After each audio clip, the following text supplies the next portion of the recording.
Today I'm collaborating with Marla Harris from Mad About Cards and Crafts and creating this super cute Easter egg card.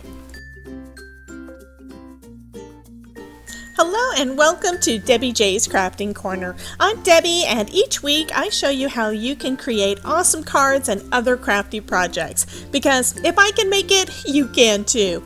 So if you'd like to see more tutorials and inspirational videos, be sure to subscribe to my channel and hit the little bell to be notified every time I upload a new video. Okay, so I'm going to be making a Easter card for this video, and I was looking for some eggs and I didn't have an egg die, so I figured out something.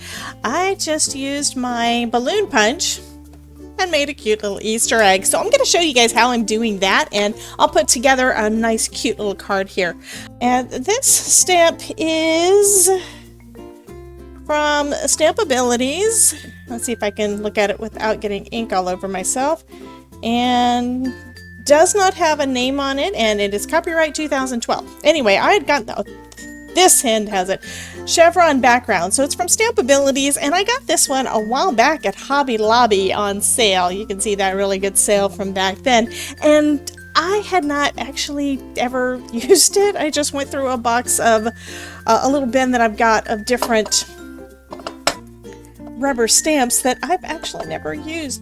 So what I'm going to go ahead and do is I'm just going to stamp it down on some white cardstock, get that chevron pattern there, and then I can cut out a bunch of these little balloons slash eggs. And to make it easier for me to punch, I'm going to actually do it this way, and I'm probably going to make a mess on my mat. So let me get some paper to go underneath. This is just a notebook.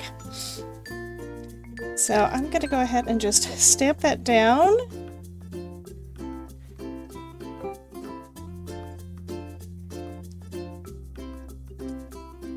And now I've got a bunch of this chevron on that side.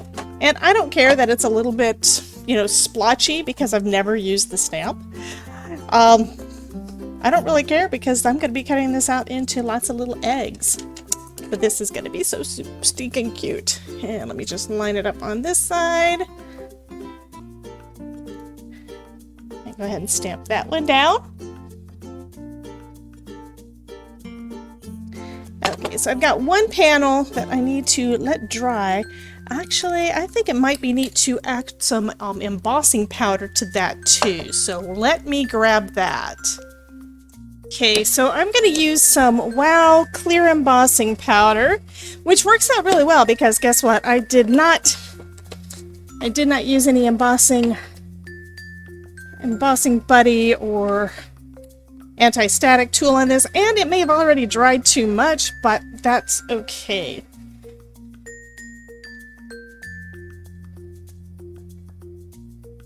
That's what happens when you change your mind midstream, right guys? It actually looks like it was still wet enough, which is nice.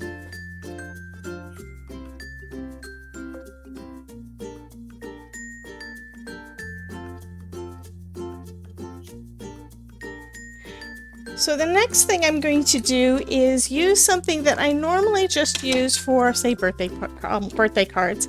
I've made quite a few cards where I did a bunch of little balloons out of them, and I'm going to just punch out a couple of balloons. I want to use up as much of that pretty paper as I can, and I'm going to actually, oh, that's going to work out better. I won't even have to cut it. I'm going to go ahead and just take the punch all the way down so that it doesn't do the little tail from the balloon, and give that a punch. So now I've got a perfect Easter egg. So for the embossing and the stripes and all on the eggs, I used Catherine Pooler's It's a Boy, this really light blue, and then I thought, I think I want to do a little bit of shading on there and just give it a little bit more dimension. So I went ahead and just added a touch of Fiesta Blue on the outside of these. Now these are the only two I've got from Catherine Pooler, but I am going to go ahead and just see if I can get it a little bit darker on this first one and then see how I like it on the others.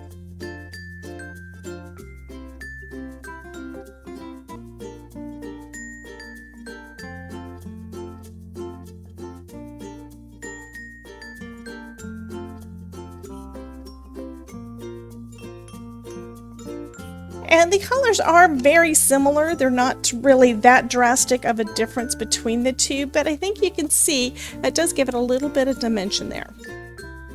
Okay, so I decided I wanted some more eggs and not just all the blue, so I'm going ahead and I made a bunch more using some of the oranges that I have from Catherine Pooler. So I'm using Bellini for the main color for the stripes, and then Orange Twist for the shading.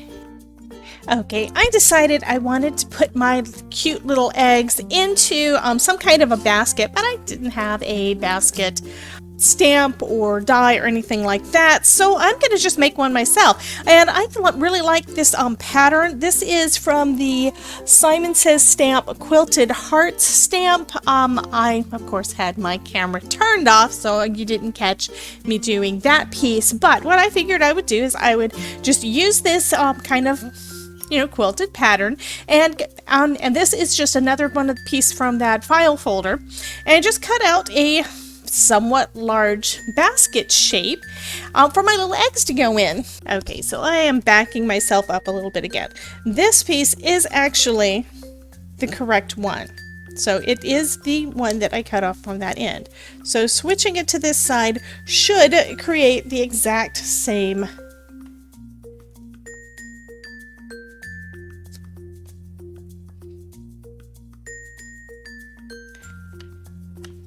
Okay, this time it looks much better. Okay, that'll work. And then I can decide whether or not my little basket is too tall or not.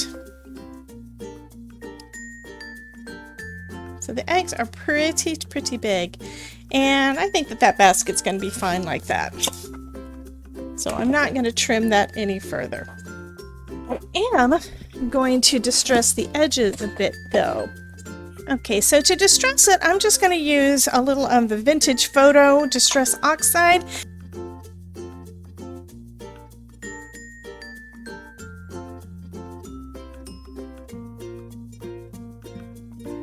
So next I want to add some grass. So for that I am taking out one of these dies that I very rarely use, and these are Lawn Fawn stitched basically grassy hillside dies. Got a bunch of little ones here, so let's see. I think I'm going to just use one and cut a bunch of pieces of some green cardstock to go in there, and then I can just layer them around. My flat mat from Sizzix. This is a Sizzix plate, and yes, I'm going to be using it in my Gemini Junior.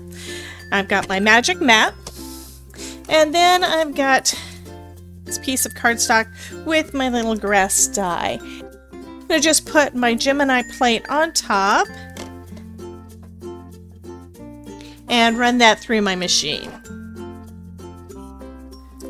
So that cut out just perfectly fine.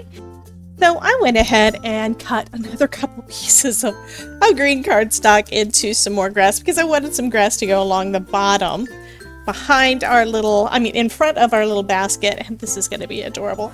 So I'm going to use a cloud stencil. I've had this stencil for a while and I never do the clouds, mostly because I'm afraid I'm going to really mess it up. But let me see if I can do that okay using this real nice little blending brush and see if I can get it kind of sort of right. I also do not know where the stencil came from. I just know that it is a cloud background. It's to make those little puffy layers there. And hopefully this will look okay. I just need to have a little bit of a cloudy background or sky looking background for to go behind our basket.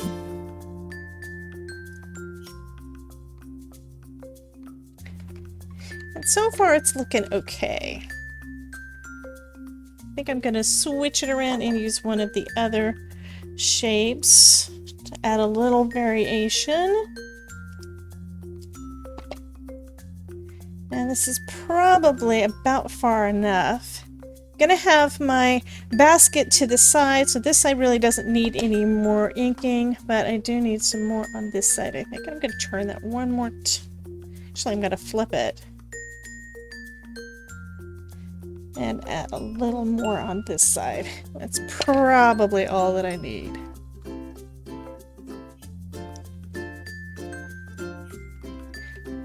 Okay, so that looks okay. It's not perfect, but I just need practice with that, just like with everything else with crafting. You get better the more that you do it. And I'm going to start off with just putting the grass down. Now the reason I'm doing that, and I'm not going to glue it completely down, is that I want to make sure it's straight. And I am flying by the seat of my pants because, like I said, I don't do much seam building. So I am adhering it at the bottom and leaving the top pretty much loose so I can adhere things down. Let's see, I'm going to go that way because I do like that side of my blending better than this side. And then this one's going on the front, and I wonder,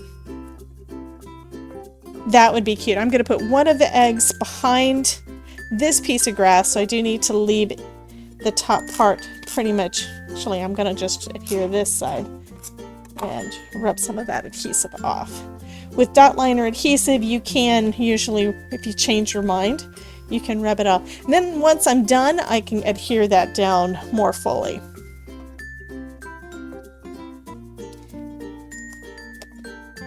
Okay. So this little guy is going to go back behind here, kind of in front of the basket.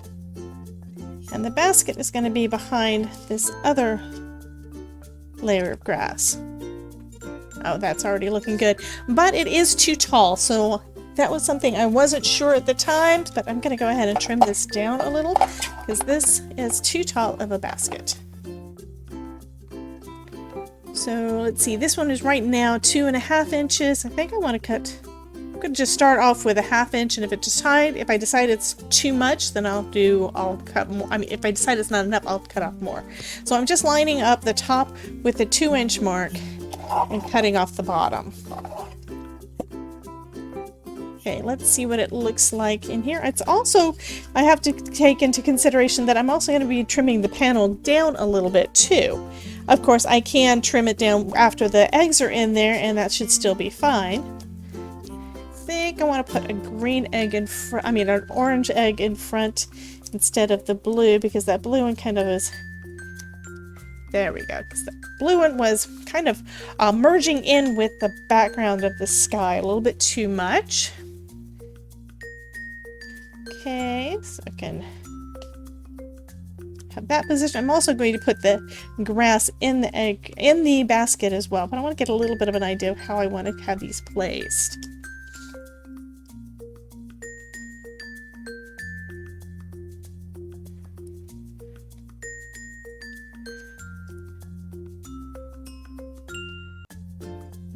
So I'll end with the green on that side.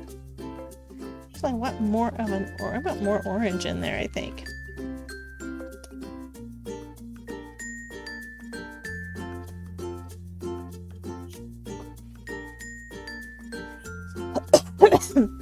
Okay, I'm going to go ahead and get the grass in place in the basket.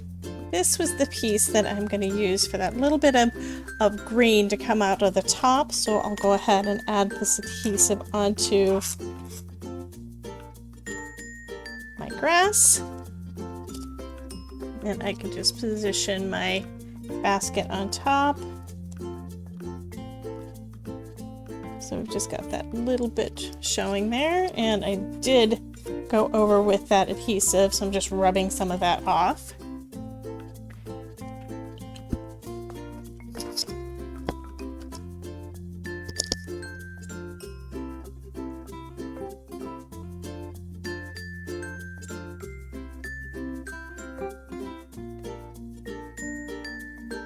Okay, I think that is good. I think that's good placement. So I'm going to go ahead and adhere my little orange egg down. And I hope you guys don't mind watching me kind of change. I'm actually going to put it a little bit off the edge, and then I'm going to trim that excess off. But I hope you don't mind me kind of winging it here, and you guys seeing someone who does not do these type of cards trying to channel my inner sorry, Lauren Taylor. She does hers so awesome. Oh, and I accidentally put this guy all the way down. I adhered him all the way down onto that panel, so I have to pull him back up because he needs to be in front of my basket. Let's go ahead and adhere the bottom portion of the basket. Okay. And now these guys can still slide in without a problem. I did put the adhesive kind of high up though, so I'm going to have to pull it up a little bit still too.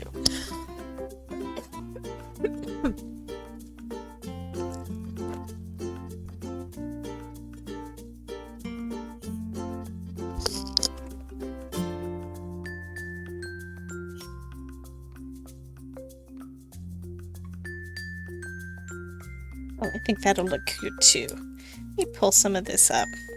I'm gonna have this one sitting here in the grass too.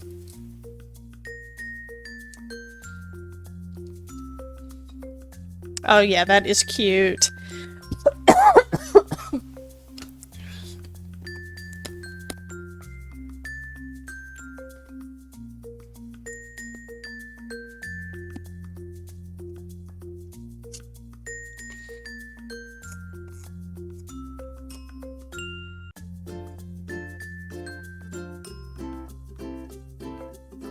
I'm putting this one down pretty low, but you can still see him.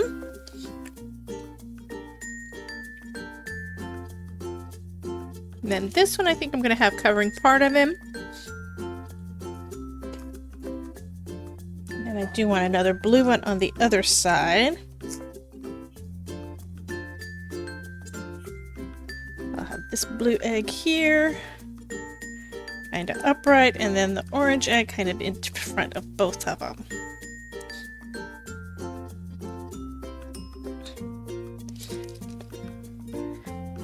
Then I'm going to try putting a little more adhesive on here. Adhere that down. Okay, Lauren, if you watch this video, you're gonna have to tell me if I did okay, because this I think is turning out pretty cute, but I am struggling a little here. Okay, so first I'm gonna go ahead and trim off that edge on this side. Okay.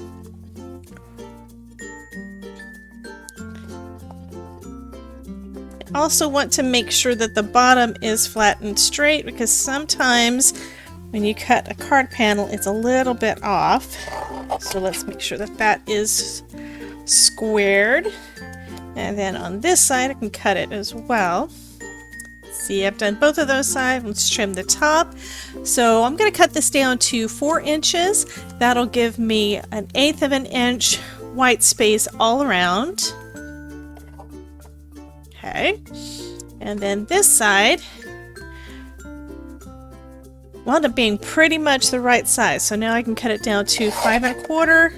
It's got a little sliver of extra, so let me just trim that off. Let's see, I think that's about 1/8 of an inch. So I'm also going to trim off another 1/8 of an inch on the top.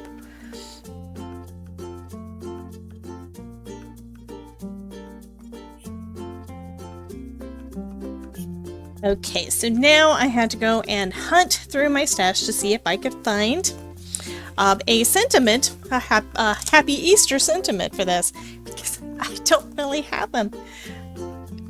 Since Easter only happens once a year, I don't really do that many Easter cards. I think you're probably the same way, so I've got only a couple of sets that I've got a couple of things that might work. So I found Tim Holt's Crazy Talk has a happy Easter sentiment, and it has a little sentiment that says hippity hoppity. So I thought that would look cute, and that would basically finish up the card. So let me see if I can get that straight on there. I'm going to use the ruler piece from my Misty Creative Corners to get that basically lined up. Let me get the Happy Easter lined up first. And straight. And try not to catch the grass. Okay, and I think I went over just a little bit more. That looks about right. And I'll just move this up a little and put the hippity hoppity. Of course I had to move it a touch. Okay.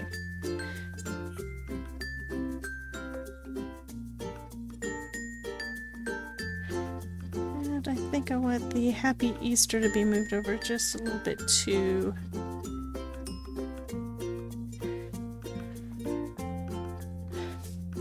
And of course nothing is lined up where I wanted it before. So let me try that one more time.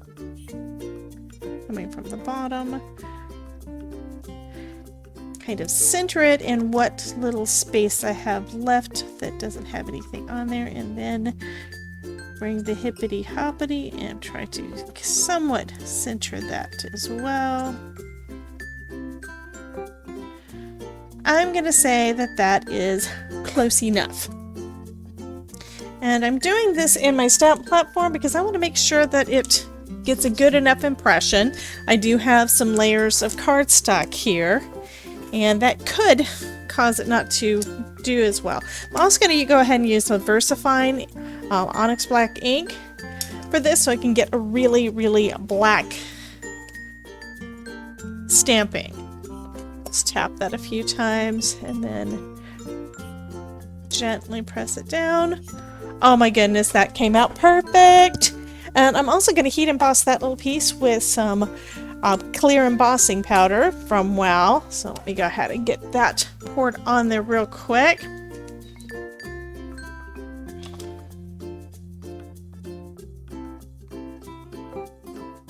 So next we need a card base, and I decided that I think this is going to look better. And you guys can see, instead of it being back to the white space around it, I think it would look really pretty with some green around it. That just makes it pop just a little bit more. And I'm not real big on using colored card bases. I've got plenty of cardstock, you know, some of the heavyweight cardstock. I bought a bunch of it in different colors, you know, 2 years ago at least. And this piece I think came in a Hero Arts kit that I bought 2 to 3 years ago, and I never used it. I'm going to go ahead and use it today because I think that will match perfectly this little card, and I think it just brings out that little bit of green, and it just makes a perfect matting for this slightly brighter card. So go ahead and score that piece of cardstock down, and it, like I said, it is heavyweight cardstock, so it's perfect for a card base.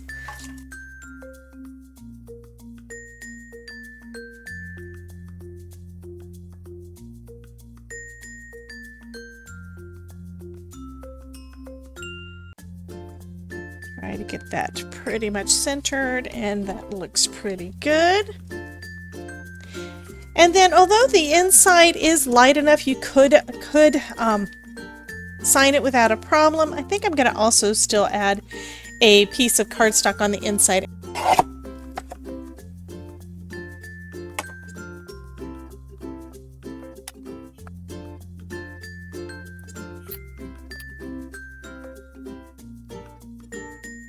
That gives about a 1/4 inch mat around it. Slide that down just a little bit more.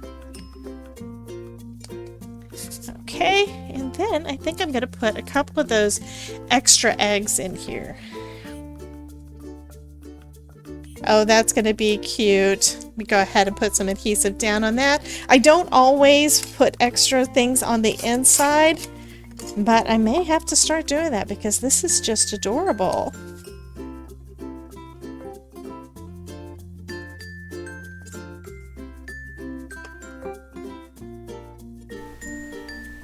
So So that finishes up this card for today. I hope that this inspires you to create something great, and I would love to see what you create. So come join my Facebook group, Crafting with Debbie, and show us your creations. I've left a link down in the description below. Also, be sure to check out Marla's video in this collaboration. I've left a link for that down below as well. Here are some other videos that you may be interested in. Thank you so much for dropping by, and remember, if I can make it, you can too.